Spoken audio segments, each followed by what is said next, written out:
আসসালামু আলাইকুম ওয়া রাহমাতুল্লাহি ওয়া বারাকাতুহু। সকাল সন্ধ্যার কিছু গুরুত্বপূর্ণ আমল, যে আমলগুলো করলে আল্লাহ পাক রব্বুল আলামিন সারা দিন আপনাকে সেফ রাখবে, যে আমলগুলো করলে আপনি মৃত্যুর পরপরই জান্নাতে যাইতে পারবেন। সুবহানাল্লাহ। প্রিয় দর্শক, এক নম্বরে যে আমলটি আপনারা করবেন সেটি হচ্ছে আয়াতুল কুরসি। আল্লাহর হাবিব সাল্লাল্লাহু আলাইহি ওয়াসাল্লাম বলেছেন, যদি কোনো ব্যক্তি 5 ওয়াক্ত নামাজের পরে আয়াতুল কুরসি পাঠ করে, আল্লাহ পাক রব্বুল আলামিন ওই ব্যক্তির মৃত্যুর পরপরই জান্নাত ওয়াজিব করে দেয়। সুবহানাল্লাহ। দুই নম্বরে যে আমলটি আপনারা করবেন সকাল এবং সন্ধ্যা, সেটি হচ্ছে আল্লাহুম্মা আজিরনি মিনান নার। এই আমলটি 7 বার করে পাঠ করবেন। আল্লাহ পাক রব্বুল আলামিন আপনাকে জাহান্নামের ভয়াবহ আগুন থেকে হেফাজত করবে। সুবহানাল্লাহ। 3 নম্বরে আপনারা যে আমলটি করবেন সেটি হচ্ছে বিসমিল্লাহিল্লাযী লা ইয়াদুররু মা ইসমিহি শাইউন ফিল আরদ ওয়ালা ফিস সামাই ওয়া হুয়াস সামিউল আলিম। এই আমলটি আপনারা করলে আল্লাহ পাক রব্বুল আলামিন 12 ঘন্টা আপনাকে সেফ রাখবে। প্রিয় দর্শক, যদি সকালে করেন আর সন্ধ্যায় করলে আপনাকে সারা রাত আল্লাহ পাক রব্বুল আলামিন সেফ রাখবে। কোনো বিষাক্ত পোকামাকড়, সাপ, বিচ্ছু, অন্যান্য কোনো প্রাণী আপনাকে কোনো ক্ষতি করতে পারবে না। সুবহানাল্লাহ। 4 নম্বরে যে আমলটি আপনারা করবেন, এই আমলটি হচ্ছে রাদিতু বিল্লাহি রাব্বাহু ওয়া বিল ইসলামি দীনা ওয়া বিসাইয়্যিদিনা মুহাম্মদ সাল্লাল্লাহু আলাইহি ওয়াসাল্লাম নাবিয়্যা ওয়া রাসূলা। এই আমলটি যদি মা বোন সহ অন্যান্য যত মানুষ আছে সবাই করে, আল্লাহর হাবিব সাল্লাল্লাহু আলাইহি ওয়াসাল্লামের হাত ধরে জান্নাতে যাইতে পারবেন। সুবহানাল্লাহ। আল্লাহর হাবিব আপনার প্রতি খুশি হয়ে যাবে।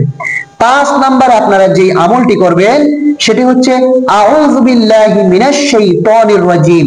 সকালে 10 বার, সন্ধ্যায় 10 বার পাঠ করবেন, তাহলে আল্লাহ পাক রব্বুল আলামিন শয়তানের প্ররোচনা থেকে আপনাকে হেফাজত করবে।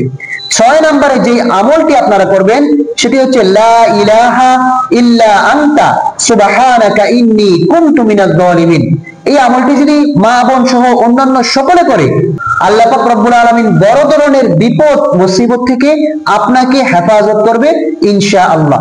প্রিয় দর্শক, 7 নম্বরে আপনারা যে আমলটি করবেন সেই আমলটি এমন একটি আমল, যে আমল করলে আসমান জমিনের মাঝখানে যাহা কিছু আছে সবকিছু থেকে আপনাকে দামি বানিয়ে দেওয়া হবে। এজন্য মা বোনদেরকে আমি বলবো তারা যেন এই আমলটি সকাল এবং সন্ধ্যায় করে। সেই আমলটি হচ্ছে সুবহানাল্লাহি ওয়া বিহামদিহি সুবহানাল্লাহিল আযীম, 10 বার পাঠ করবেন। 8 নম্বরে যে আমলটি আপনারা করবেন সেই আমলটি হচ্ছে আল্লাহুম্মা হাসিবিনি হিসাবান ইয়াসীরা। এই আমলটি যদি কোনো ব্যক্তি করে, আল্লাহ পাক রব্বুল আলামিন তাকে বিনা হিসাবে জান্নাতে দিবে। সুবহানাল্লাহ। 9 নম্বরে যে আমলটি আপনারা করবেন সেটি হচ্ছে সুবহানাল্লাহ 33 বার, আলহামদুলিল্লাহ 33 বার, আল্লাহু আকবার 34 বার পাঠ করবেন।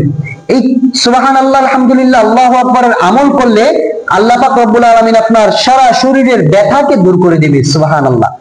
এই জন্য 10 নম্বরে যে আমলটি আপনারা করবেন সেটি খুবই গুরুত্বপূর্ণ একটি আমল।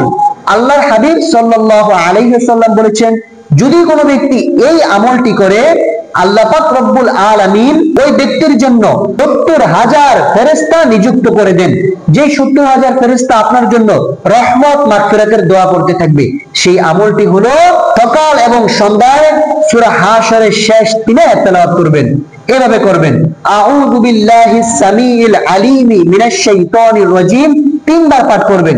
অতঃপর করবেন হুয়াল্লাহুল্লাযী লা ইলাহা ইল্লাহু আলিমুল গায়বি ওয়াশ শাহাদাতি হুয়ার রাহমানুর রহিম, হুয়াল্লাহুল্লাযী লা ইলাহা ইল্লাহু আল মালিকুল কুদ্দুসুস সালামুল মুমিনুল মুহাইমিনুল আজিজুল জাব্বারুল মুতাকাব্বির, সুবহানাল্লাহি আম্মা ইউশরিকুন, হুয়াল্লাহুল খালিকুল বারিউল মুসাউবিরু লাহুল আসমাউল হুসনা ইউসাব্বিহু লাহু মা ফিস সামাওয়াতি ওয়াল আরদ ওয়া হুয়াল আজিজুল হাকীম।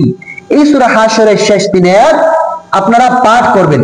প্রিয় দর্শক, এই 10টি আমল যদি কোনো ব্যক্তি করতে পারে, আল্লাহ পাক রব্বুল আলামিন তার গোটা জিন্দেগিটাকে সেভ করে দিবে। সুবহানাল্লাহ। এজন্য মা বোনদের উদ্দেশ্য এবং পুরুষ যারা আছে তাদের উদ্দেশ্য করে বলবো, তারা যেন সকাল এবং সন্ধ্যা অথবা 5 ওয়াক্ত নামাজের পরে গুরুত্বপূর্ণ এই আমলগুলা করে। প্রিয় দর্শক, যদি ভিডিওটি ভালো লাগে অবশ্যই একটি লাইক দিবেন, সাবস্ক্রাইব করবেন চ্যানেলটি, এবং এই ভিডিওটা অপর একজনের কাছে শেয়ার করে দিবেন যাতে সেও আপনার থেকে শিখতে পারে। আসসালামু আলাইকুম ওয়া রাহমাতুল্লাহি ওয়া বারাকাতুহু।